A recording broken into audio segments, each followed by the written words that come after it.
An inquest has concluded that a 13-year-old girl with a severe dairy allergy died after drinking a Costa Coffee hot chocolate following a failure to follow the processes in place to discuss allergies. Lawyers for the family delivered a statement on behalf of the girl's mother outside the coroner's court.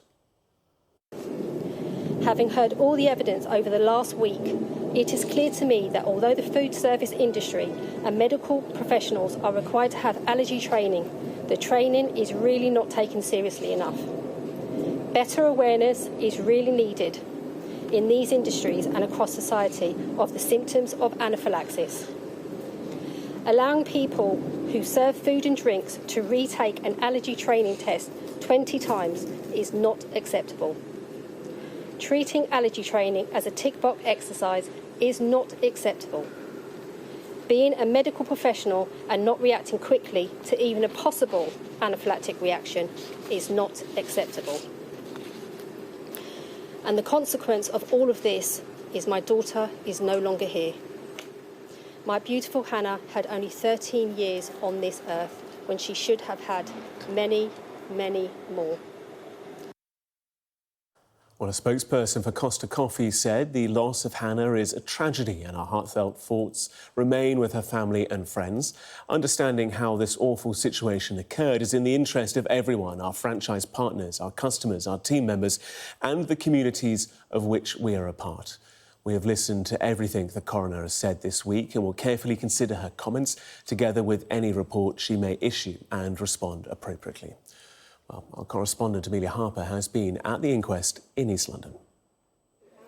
Well, this is very sadly the inquest of 13-year-old Hannah Jacobs, who died after receiving a dairy hot chocolate from Costa rather than a soy milk one that her mother had requested. And there were three really fundamental root causes of her death that the coroner today identified. The first one being a failure to follow the processes in Costa to discuss allergens. Secondly was a breakdown in communication between the staff at Costa and Hannah's mother. And thirdly, the coroner noted that despite being prescribed an EpiPen, Hannah or her mother did not carry this on her at the time. And just to remind you really what happened, Hannah back in February 2023 on the 8th suffered an immediate reaction after taking 3 sips of a Costa hot chocolate that was meant to be a soy hot chocolate, but it was not. It was made of cow's milk. She had a fatal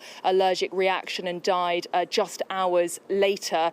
Hannah and her mother had visited a Costa Coffee branch in Barking before a visit to the dentist, but the coroner today saying that there was a clear miscommunication between the staff and Hannah's mother about the order. The barista saying that soy milk was not mentioned, that Hannah's mother had only asked to clean the jug.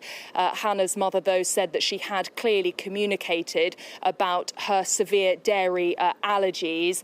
Hannah was then went to the dentist for her appointment before starting to have symptoms of anaphylaxis. She was not, though, given an EpiPen in that dentistry scenario in that room. The coroner saying that on the balance of probabilities, if that had been done, her life might likely have been saved. Hannah then was taken to a nearby pharmacist, a nearby chemist, where she was given an EpiPen injection, though due to a shortage in the actual chemist, it was only a paediatric dose rather than a full adult dose. But despite this and despite help from a nearby customer who provided CPR, she was not able to be resuscitated and went into cardiac arrest and then later sadly died in hospital. Now, the coroner is going to be creating a prevention of future deaths report about what can be done to prevent situations like this in the future. The first thing she says she will do as a matter of priority is write to the Department for Education to consider the safety of children with allergies travelling to and from school. And secondly, that she will write to the Department for Health about creating education surrounding allergic reactions. Hannah today has very much been described as a happy, lively 13-year-old.